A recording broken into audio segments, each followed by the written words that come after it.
Content ആലോചിച്ചിരിക്കുമ്പോഴാണ് ഞാൻ ഇൻസ്റ്റാഗ്രാമില് comments എടുത്ത് ഇങ്ങനെ വായിച്ചുകൊണ്ടിരിക്കുവായിരുന്നു. ആരാടോ തന്റെ അടുത്ത് ഒരു ഡീസന്റ് പാർട്ടിയാ, കുലസ്ത്രീയം വേണം.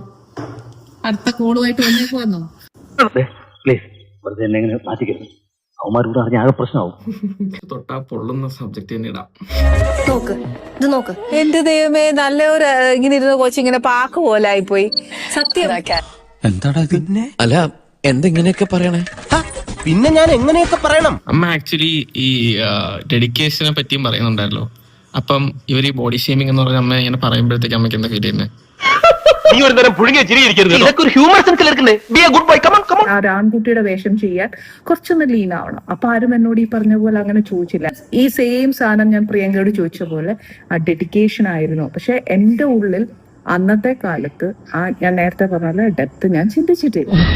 ഒരു കയ്യബദ്ധം നാറ്റിക്കരുത്. കുട്ടികൾ ഇത്രയും ഡെഡിക്കേറ്റഡ് ആണോ എന്നുള്ള ഒരു അതിശയമായിരുന്നു എന്റെ മുഖത്ത്. ഉരുളല്ലേ പൊന്നു സഹോദരന്മാരെ, നിങ്ങൾ ഹലാക്കിതാക്കരുത്.